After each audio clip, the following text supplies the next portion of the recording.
Well, everyone, it's time for us to go and take a look at the iOS 17.4 update that just came out on all the iOS 17 iPhones, but we're going to specifically take a look at it on the iPhone 11 and see if it's worth installing. Spoiler alert, it definitely will be worth installing for the most part.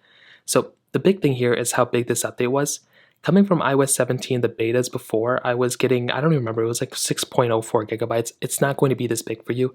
It's going to be a much smaller size, so definitely keep that in mind. But for this particular case, you can see it's definitely going to be roughly around the same size as a beta if you're installing the RC or anything like that. Now this update brought a lot of stuff. The first thing being within iMessage, not without iMessage, but the big thing here is that it is now giving you this quantum protection. Basically, that's what Apple's calling it within iMessage, which is a very, very big deal. So it's giving you a lot more encryption, a lot better capability for your protection of within iMessage.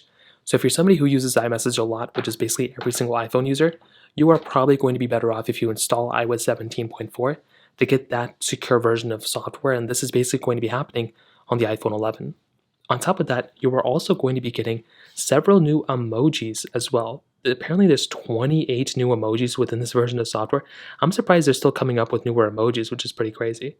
Now I don't even know what's going on here, so I'll just go back to my standard emoji keyboard.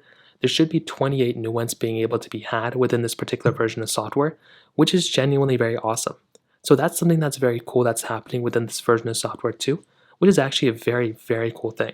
Now, on top of that, Apple Podcast, that podcasting app, if you use Apple Podcasts, you're now going to be able to get transcripts within that particular application.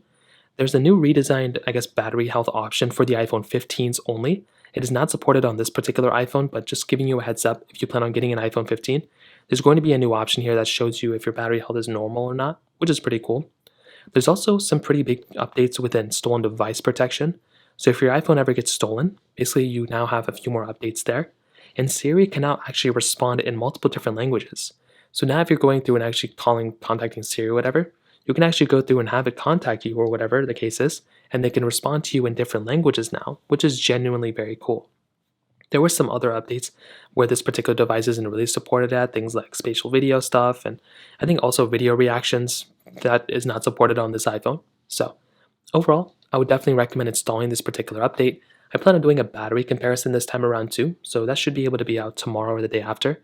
So keep it locked down. Hopefully I can do those sooner than later, but overall, that's basically how iOS 17.4 is rocking on the iPhone 11. If you have any other thoughts or questions, let me know in the comment section below. Hit the like button, that will mean so much, but definitely hit that subscribe button. More importantly than everything else, I love every single one of you guys. Hopefully I'll catch you guys in the next video.